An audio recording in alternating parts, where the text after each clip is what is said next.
Hi, today our topic in Introduction to Philosophy and Critical Thinking is the verbal disputes, ambiguity and vagueness, and then types of fallacies of ambiguities. I have divided this topic or this lecture into two parts.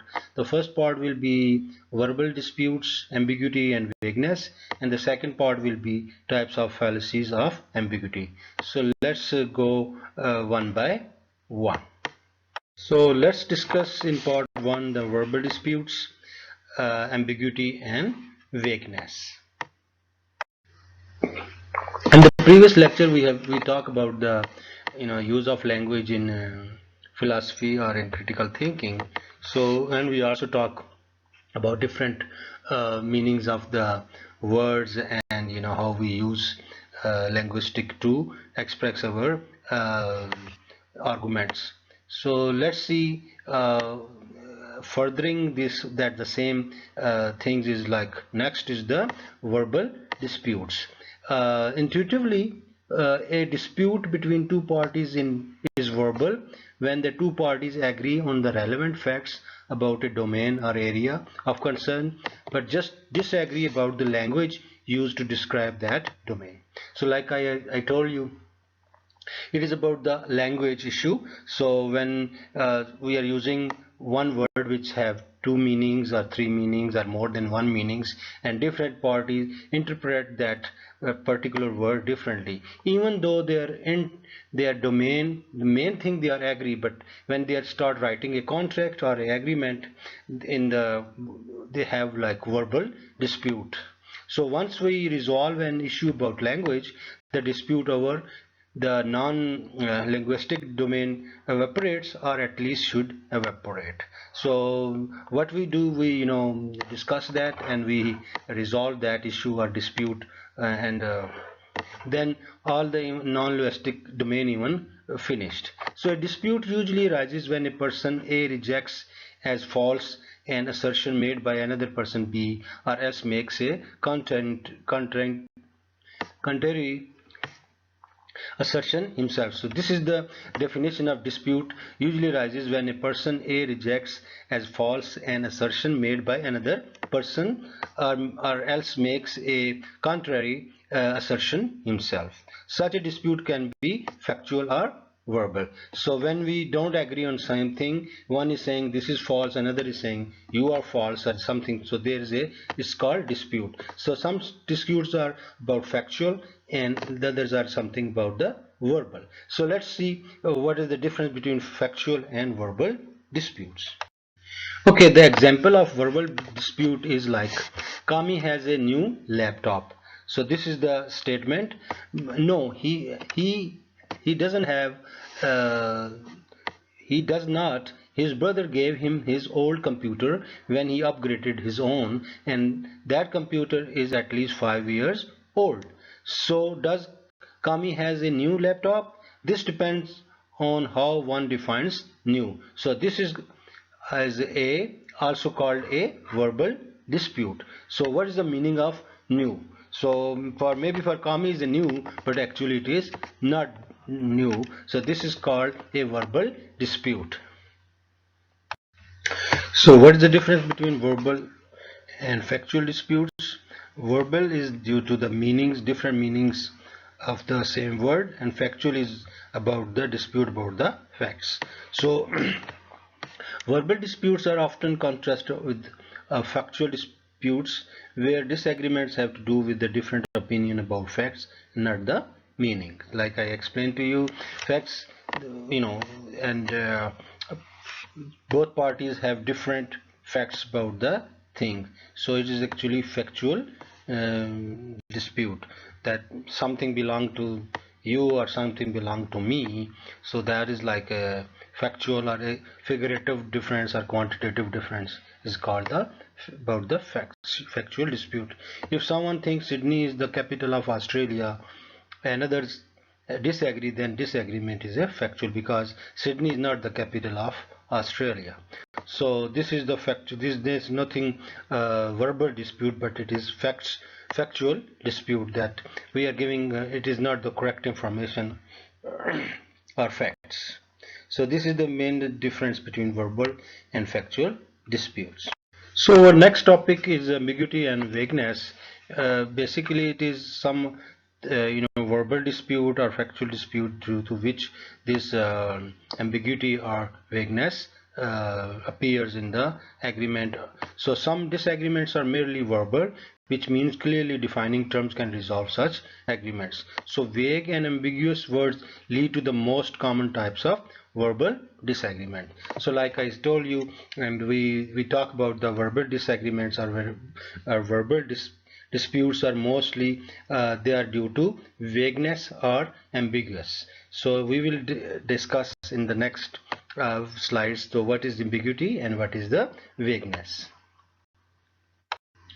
Ambiguity is the countable something liable to more than one interpretation, explanation, or the meaning. So basically ambiguity is when there is a more than one interpretation or explanation or the meaning of one word which we are using. So it's called ambiguity.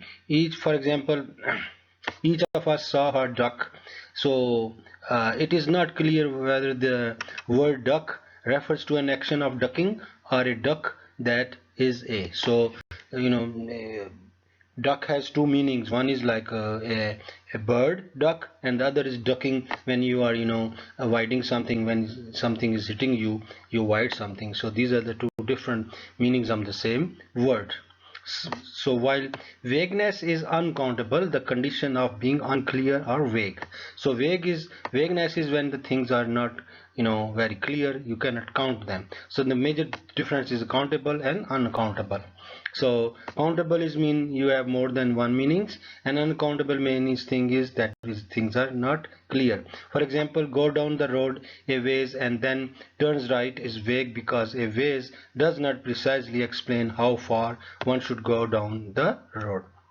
So it is about when you are getting direction from someone. Sometimes some people give you very clear directions, and sometimes they give you unclear directions, and it is hard for you to reach to the place where you want. So these are, then you say he or she gives me the vague directions. So let's talk a little bit more about ambiguity. Ambiguity is when there is more than one clear meaning and it is difficult to choose which meaning was intending.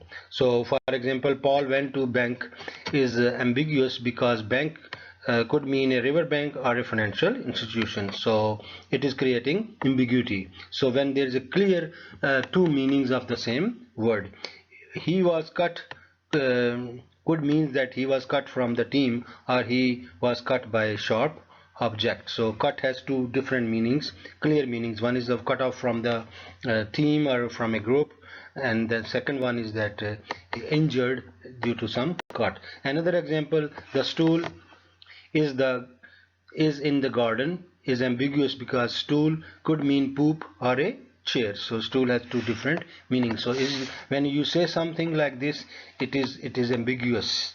So you don't know it is a chair or it is talking about shit. Although ambiguity is considered a flaw in writing, many writers use this technique to allow readers to understand their works in a variety of ways, giving them depth and complexity. Sometimes writers or literary people use ambiguity purposefully to give them more meanings or more depth thinking to the reader. So they will think about it. Is not like straightforward things. So even in poetry we have seen that sometimes they have like two meanings. One is very close meaning and one is like deep meaning. So same thing, ambiguity is used in literature as well. There are three types of ambiguities. One is the lexical ambiguity, the second one is syntactical ambiguity, and the third one is inflective ambiguity. So let's see one by one what they are. Lexical ambiguity, it occurs when words have more than one meaning as commonly defined and understood. Considerable potential ambiguity arises when a word with various meanings is used in a statement of information request. For example, the word bank has two meanings, either a financial institution or the land alongside the river. I put a picture of another lexical ambiguity is like I saw bat. So bat, one is baseball bat, cricket bat, there is a bird bat. So these are all things have same word but different meanings. So it is called lexical ambiguity. So the next is the syntactical ambiguity is a structural or grammatical ambiguity of a whole sentence that occurs in a subpart of a sentence. So the lexical ambiguity is due to the meanings of the word, and here this syntactical ambiguity is due to the grammatical things, and one part to the other part is have a different meaning, that you used one word in one part of the sentence in one meaning and the same word you use in the other meaning. Syntactical ambiguity is a grammatical construct and result from the difficulty of applying universal grammatical laws to sentence structure. It's like Bob hit the man with the stick. So it's two meanings, is if Bob hit the man with a stick. So one meaning is this. The other meaning is that Bob hit the man who has the stick. So these are like a grammatical mistake. Sometimes we change even what do you say, in the grammar we change the full stop or we commas, and the meanings of the things are changed.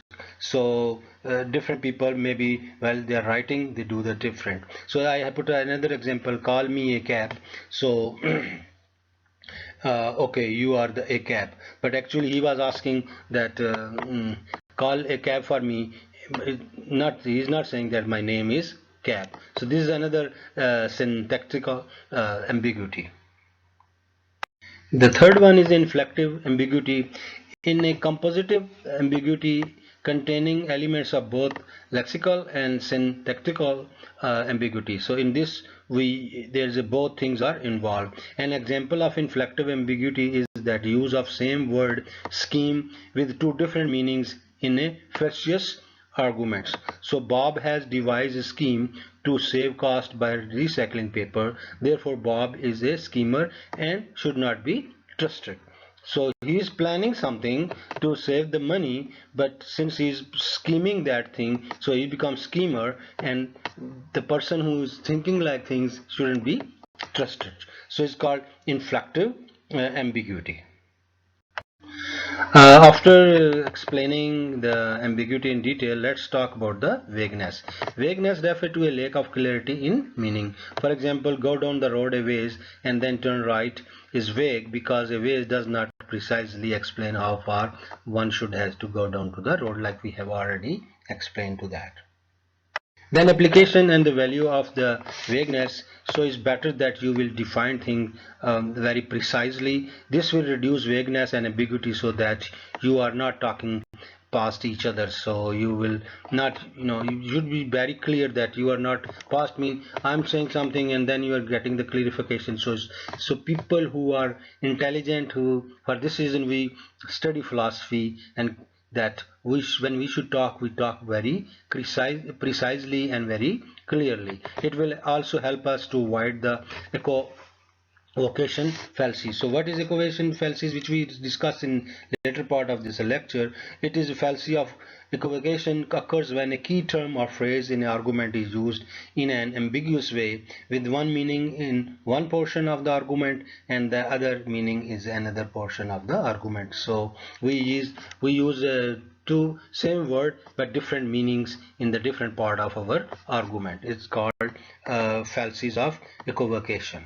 So we will talk about in detail when we will study the types of fallacies of the ambiguity in the next part of the lecture. Okay, next part 2 is the types of fallacies of ambiguity. So let's see what fallacies are, what are the type fallacies of ambiguities are. A fallacy is a mistaken belief, especially one based on unsound arguments. So what are unsound arguments? When an argument has at least one false premises, it is considered as an unsound argument. Example is that no mammals have lungs, no whales are mammals, so therefore no whales have lungs. So one of the thing is which is false, so it's becoming like a falsy, or falsy is basically any argument which is concluded from an unsound argument. So what is fallacies of ambiguity? A fallacies of ambiguity is a flaw of logic. If there's a flaw, there's a defect in the logic where the meaning of a statement is not entirely clear. So this can create statements which are both compelling and incorrect, either by accident or by design. So these are the statements which are compelling, mean they are also convincing. It is hard to refute them, hard to reject them, but same time they are incorrect.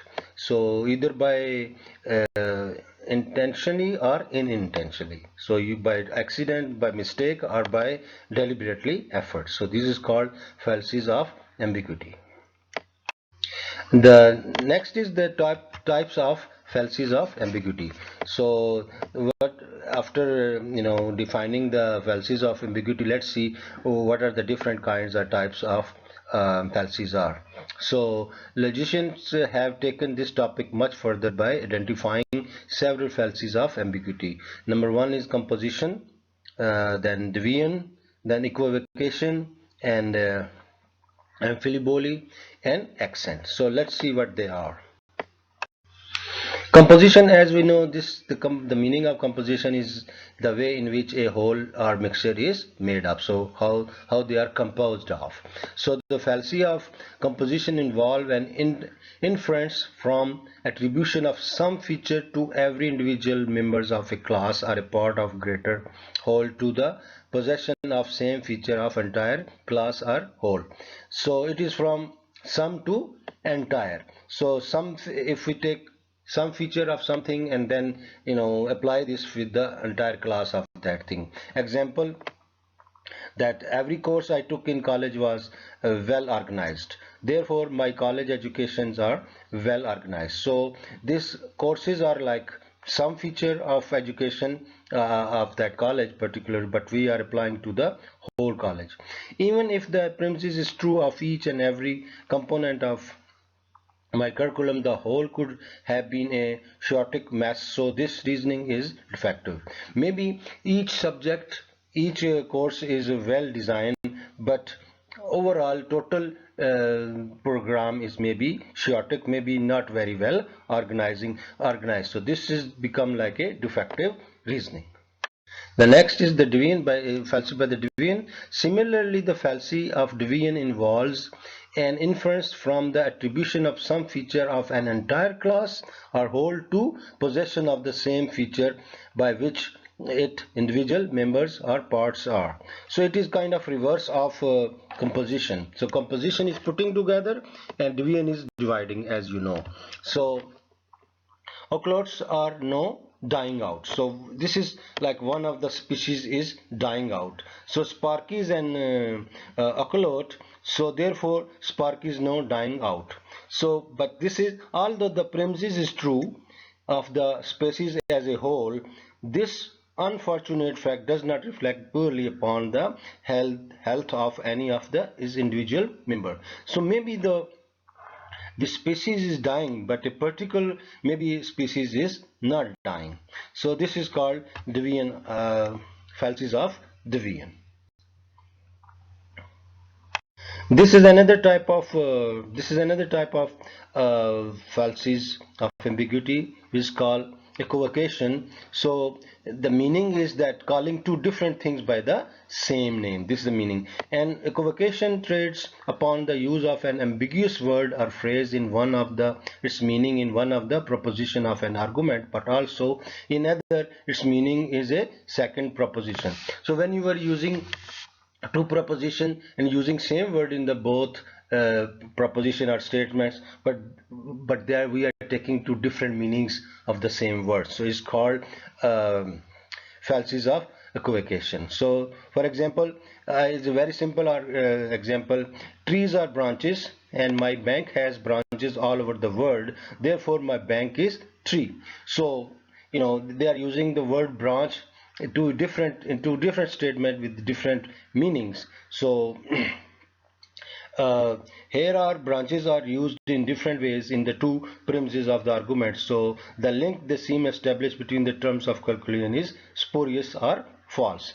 So in its more stable occurrence, the falsies can undermine the reliability of other valid deductive arguments. So it is not only becoming a falsies, also making our deductive arguments also less reliable.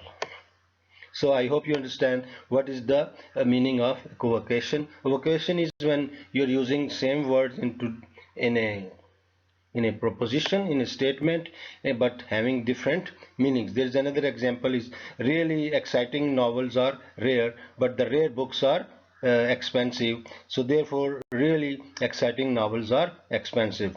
So the word rare is used in the different meanings. So the next is uh,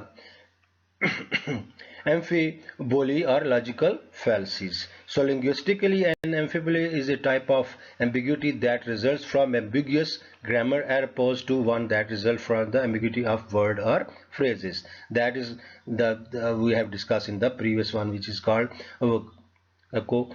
equivocations fallacies. So logically, the fallacy of amphiboly occurs when a bad argument trades upon grammatical ambiguity to create illusion of contingency. So it is like we when we write something, we write in a such way that by reading it, we become the different meanings of the same things, or it is not very clear that what is saying. In the next, let's see one of the example of these logical fallacies. So example of amphiboly fallacy in a classified ad. So this is example of an ad. It came into a newspaper. So let's see what. Sometimes the amphiboly is more stable. Take this newspaper classified ad that appears under furnished apartment for rent. So this is a 3 rooms, river view, private phone, bath, kitchen, and utility included. So when your interest has been you start interesting, and when you visit the apartment, there is neither a bathroom nor a kitchen. You challenge the landlord. He remarks that there are common bathroom and kitchen facilitated at the end of the hall. But what about the private bath and kitchen that ad mentioned? You asked. What are you talking about? The landlord replies. The The ad didn't say anything about a private bath or a private kitchen. All the ad said was private phone. So the attachment was amphibious. One cannot tell from the printed words whether private modifies only phone or whether it's also modify both bath and kitchen. So see, this is private is written before phone, and then there is a comma, and then bath and kitchen utilities included. So so it's saying that it is the private word is not qualified for everything like phone, bath, and this is kind of grammatical mistake which is called amphiboly fallacy or logically fallacy. I hope you understand how when we write something, it has different meanings the way we write something. So the last one which we are going to discuss today is the accent fallacy of accent or fallacies of emphasis. So the fallacy of accent arises from an ambiguity produced by a shift of spoken or written emphasis. So it is like how we emphasize our spoken thing or our written things. For example, writing things. For example, where we want to emphasize things, where we want to attract our viewers or our audience, we give some stress on a particular when we are talking on particular words, or when we are writing we make it bold. So it's a type of ambiguity that rises when the meaning of a sentence is changed by placing an unusual parasodic mean variation in spoken pitch when used. Like I say, pitches, you make your sound high or low or thick. So stress or when in a written phrase it is left unclear which word the emphasis are supposed to fall on. Thus, for example, a sign which advertised a free product in large bold letter but has a smaller letter that free product is only available with a $20 purchase is an example of fallacy of accent. So free, they you have seen many ads like this, free, but when you see them fine printing on the bottom, you see there's a lot of many conditions are there. So this is, but basically they wanted to bring you to the emphasis on the free, and but actually they are not free. So you have to buy $20 to get that thing free, or you have to buy 3 things to get the fourth one. So here is the premises may be true if read without inflection, but if it is read with heavy stress on the bold word seem to imply the truth of the conclusion. So they want to conclude that this is free, but actually it is not free. So this is called fallacy of emphasis. So you emphasize somewhere else, but actually it is not the right thing. So fallacy means it is kind of not true. So this was like fallacies of ambiguity is kind different. So I hope you understand. It is very important that you understand. If you have any question, we can discuss in the class. Thank you.